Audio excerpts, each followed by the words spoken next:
Hello class, I hope that you all are good at your home. We are taking virtual classes due to COVID-19 and schools were closed this time, and I hope that it will open soon by government orders. Till that time we are taking virtual classes, that your studies are not much lost to you. And today we start our next chapter, the climate in our country. We just see how our climate is going to change in our country.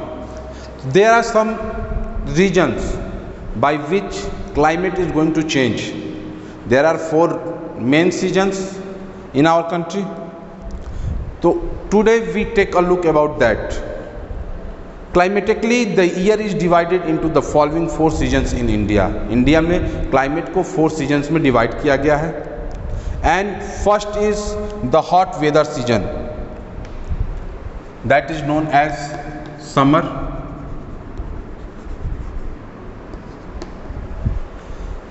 Second is the advancing south west monsoon season, rainy.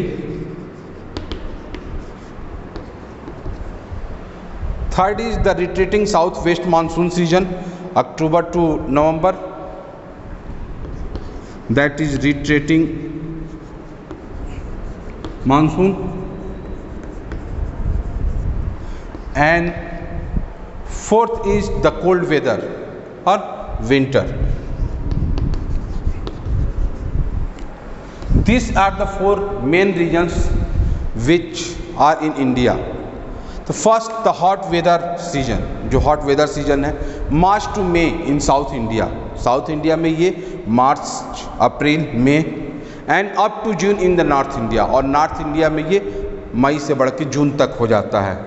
The advancing south west monsoon season, south west monsoon season जो start होता है June, 15 June to सितंबर last. And retreating south west monsoon season, retreating जो monsoon आता है, जो बारिश आती है वो फिर वापस भी जाता है, तो वो होता है, तो वो अक्टूबर और नवंबर. रेनफॉल बहुत स्कैर्ड होता है उस समय, बहुत कम बारिश होती है. And after that November the cold weather season, December to February. ये 4 मौसम हैं जो भारत में मुख्यतः होते हैं. Summer, rainy, retreating monsoon and winter. Rainy और मानसून भी इसको कह सकते हैं. Before you understand the basin of the climate in India, आप बेसिस समझें कि कैसे भारत में मानसून आता है. You must understand there are many factors, कई सारे फैक्टर्स होते हैं इसके लिए, which influence the climate of a region, जो एक रीजन के क्लाइमेट को प्रभावित करता है. और ये रीजन्स क्या होते हैं? लोकेशन ऑफ लैटिट्यूडनल एक्सटेंट, आप किस लैटिट्यूडनल एक्सटेंट पे हैं, इक्वेटर से नॉर्थ पोल की तरफ और साउथ पोल की तरफ आप कितनी दूरी पे हैं. इक्वेटर से जैसे जैसे आप पोल्स की तरफ बढ़ते जाएंगे वैसे वैसे ठंड बढ़ती जाती है, तो वो एक कारण होता है गर्मी का, बरसात का और विंटर का. इंडिया लाइज बिटवीन, इंडिया कहाँ पे स्थित है? 6 degree north to 37 degree north latitudes. 6 degree north और 37 डिग्री नॉर्थ लैटिट्यूड्स पे है. The Tropic of Cancer passes through the middle of the country, और कंट्री के बीचों बीच से ट्रॉपिक ऑफ कैंसर गुजरती है. The southern part of the country, जो साउदर्न पार्ट है भारत का, वो क्लोजर है टू द इक्वेटर, इक्वेटर से वो पास में है. The northern parts are in the warm temperate zone, और जो नॉर्दर्न पार्ट है वो वार्म टेम्परेट जोन में पड़ता है. डिस्टेंस फ्रॉम द सी, अभी तो इक्वेटर से नॉर्थ पोल की तरफ दूरी हो गई, ये प्रभावित करता है. दूसरा जो फैक्टर है वो सी से हम कितनी ऊपर हैं, सी लेवल से हम कितनी ऊंचाई पे हैं, ये एक फैक्टर होता है. साउदर्न और peninsular India is surrounded by the Arabian Sea, the Indian Ocean and the Bay of Bengal. जो हमारा देश है उसका जो निचला पोर्शन है नियर अबाउट ये वी शेप में है, और ये 2 समुद्र और 1 ओशन, 2 साइड से सीज हैं. First is Arabian Sea in west side, this is the west side, and in east side Bay of Bengal, and at the lower side Indian Ocean. Indian ocean is the only ocean of the world which is named on a country. Indian ocean विश्व का इकलौता महासागर है जिसका नाम किसी समुद्र के नाम पे रखा गया है। तो ये भी एक फैक्टर होता है कि हम समुद्र से कितने दूर हैं, उससे भी मौसम चेंज होता रहता है। द नॉर्दर्न माउंटेन रेंजेस, जो हमारा ऊपरी हिस्सा है, ऊपर वाला जब हम पोर्शन आएंगे तो यहाँ पे नॉर्दर्न माउंटेन्स हैं जो जम्मू एंड कश्मीर से होते हुए सीधे इधर अरुणाचल प्रदेश तक जाते हैं। तो ये भी एक फैक्टर होता है जो प्रभावित करता है हमारे यहाँ मौसम को। The Himalayas and other mountain ranges which extend from Kashmir in the north west, जो नॉर्थ वेस्ट में कश्मीर से लेकर अरुणाचल प्रदेश तक है नॉर्थ ईस्ट में, separate India from the rest of India, जो सेपरेट करते हैं भारत को दूसरे एशिया के दूसरे देशों से।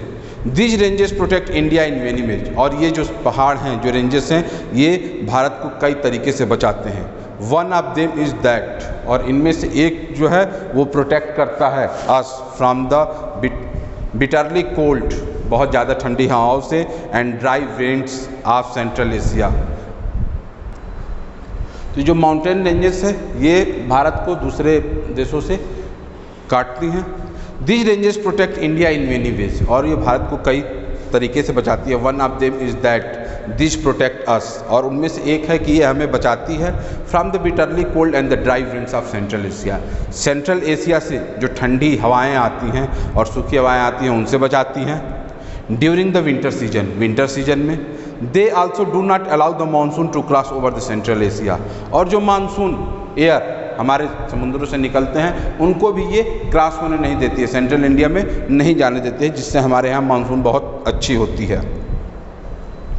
फिजियोग्राफी, जो देश हैं या जो लोकेशन है उनकी फिजियोग्राफी भी डिपेंड करती है, उससे भी हमारा जो क्लाइमेट है वो डिपेंड करता है। The physical feature of the region influence the season effectively and bring about variations, जो फिजिकल फीचर्स होते हैं रीजन के वो इन्फ्लुएंस करते हैं सीजन को, जो effectively bring about variations in the local season, जो लोकल सीजन्स देश के अलग अलग जगहों पे जो सीजन होता है वो चेंज होता रहता है। जैसे अभी रेनी सीजन चल रहा है, लेकिन आप देखेंगे कि अभी यहाँ स्कूल में बारिश हो रही है, आपके घर नहीं हो रही है। तो ये ऐसा होता है कि एक जगह से दूसरी जगह आप जाएंगे तो जो हमारा क्लाइमेट है वो चेंज हो जाएगा। Overall discussion on India climate is very interesting, अगर पूरे हम भारत के ऊपर क्लाइमेट को देखें तो बहुत ही ज़्यादा इंटरेस्टिंग है, and needs study of many other subjects, और ज़रूरत पड़ेगी कई दूसरे सब्जेक्ट्स की स्टडी के बारे में। You will love to study it in detail later, और आप इनको डिटेल में पढ़ना चाहोगे। There is India metrological department, Bharat का मेट्रोलॉजिकल डिपार्टमेंट है of the government of India to handle it, जो हर जगह के वातावरण को, जो हमारा क्लाइमेट है उसको बताता रहता है, कहाँ पे बारिश होगी, क्या कब सूखा पड़ेगा, कब ज़्यादा ठंड पड़ेगी, सारी चीज़ें वो बताता है। All the forecast about the weather are made by it, और जितने भी वेदर फॉरकास्ट होते हैं वो मेट्रोलॉजिकल डिपार्टमेंट ऑफ इंडिया के द्वारा होता है, on television, newspaper, daily basis पे।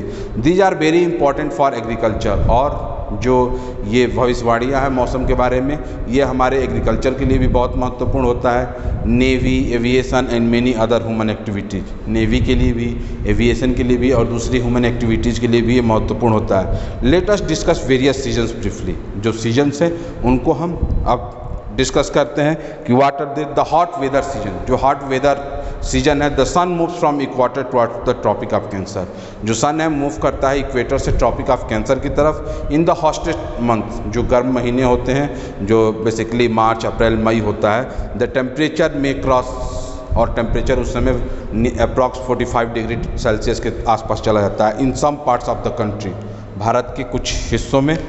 Most of the northern plains face hot dry winds, और जो नॉर्दर्न प्लेन्स है जहाँ पे हम रहते हैं वहाँ पे सूखी गर्म हवाएं चलती हैं जिनको लू के नाम से भी हम जानते हैं, मई और जून में। Phenomenon showers take place in West Bengal, उस समय कुछ प्री मानसून शावर्स भी होते हैं वेस्ट बंगाल में, असम में और केरला में। These are called mango showers, और ये जो बारिश होती है उन समय उनको मैंगो शावर्स कहते हैं। In Kerala, in West Bengal and Assam these are called Kal Baisakhi, और वेस्ट बंगाल और असम में इनको काल बैसाखी कहते हैं। The advancing south west monsoon, अब south west monsoon rainy season को देखेंगे जो जून टू सितंबर होता है। It is the rainy season for the most part of India, Bharat के ज़्यादातर हिस्सों के लिए रेनी सीजन होता है। It strike the coast of Kerala normally in the first week of June, और फर्स्ट वीक ऑफ जून में ये केरला में स्ट्राइक करता है और धीरे धीरे ये ऊपर नॉर्दर्न प्लेन्स की तरफ बढ़ता रहता है। अप टू 20 जून तक ये नॉर्दर्न प्लेन्स में आ जाता है। दिस वेदर कंटिन्यूज टिल सितंबर, और जो रेनी सीजन होता है ये सितंबर तक चलता है। The day temperature comes down about 5 degree to 10 degree centigrade, और जो टेम्परेचर समर में अप टू 45 डिग्री सेल्सियस तक जाता है वो temperature approx 35 to 30 degree Celsius तक आ जाता है। The retreating south west monsoon season, अब जब मानसून वापस जाता है रिट्रीटिंग तो अक्टूबर टू नवंबर होता है, और उसमें क्या होता है, the sun shift towards the equator, sun equator की तरफ शिफ्ट होने लगता है। As a result fair weather prevails over the region, fair weather होता है पूरे रीजन में। Tamil Nadu coast receives maximum rainfall, और इस समय तमिलनाडु, पहले जो मानसून आता है तो वो केरला से आता है, लेकिन जब वापस रिट्रीटिंग में होता है तो वापस ये तमिलनाडु कोस्ट से होता है, और उस समय तमिलनाडु में सबसे ज़्यादा बारिश होती है। The period of retreating monsoon, वो पीरियड होता है रिट्रीटिंग मानसून का। After that the cold weather comes December to February और winter. The sun crosses over towards the Tropic of Capricorn, और सन जो होता है वो ट्रॉपिक ऑफ कैप्रिकॉर्न की तरफ बढ़ता है in the southern hemisphere. It shines directly over it in the month of January, that is the why January is the coldest month. और ये जब इक्वेटर से नीचे की तरफ दूसरे साउदर्न हेमिस्फेयर में जाता है तो हमारे यहाँ ठंड पड़ने लगती है, और इसलिए जनवरी जो होता है सबसे कोल्डेस्ट मंथ होता है। Temperature on the average, temperature जो होता है एवरेज होता है, comes down to 20 degree centigrade. जो टेम्परेचर होता है in south India that comes near about 20 degree centigrade, and in north India it's comes approx 10 degree centigrade.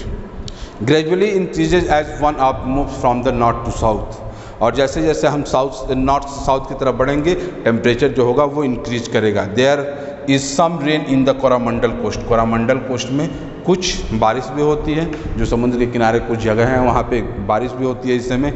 Effect of climate on human activity, जो हम मानव हैं हमारे ऊपर इन क्लाइमेट्स का क्या प्रभाव पड़ता है उसके बारे में। There has been distinct effect of climate on human activity, कई सारे प्रभाव पड़ते हैं इनके हमारे ऊपर। Daily living, clothes, food habits, daily living के बारे में, क्लॉथेस के, food habits, culture activities and festivals, economic activities, all are influenced by the climate. ये जितने भी होते हैं ये सब क्लाइमेट के द्वारा इन्फ्लुएंस होते हैं of the region. However globalization is influencing human activity, जो ग्लोबलाइजेशन है, हम बहुत ज़्यादा पेड़ काट रहे हैं, कई सारी CO2 का जो स्तर है वो बढ़ता जा रहा है, जिसके वजह से हमारा जो वातावरण, जो वायुमंडल है वो बहुत ज़्यादा हॉट होता जा रहा है, जिसको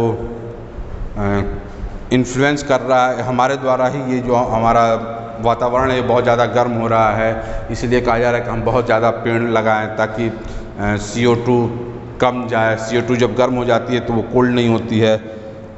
तो these are the some region जो हमारे वजह से प्रभावित हो रहा है। ये सारी चीज़ें इस चैप्टर से हैं। एंड अगर आपको कोई प्रॉब्लम हो तो आप मैसेज कीजिए, हम आपका आंसर तुरंत देंगे, और next day we will see your next chapter. Thank you.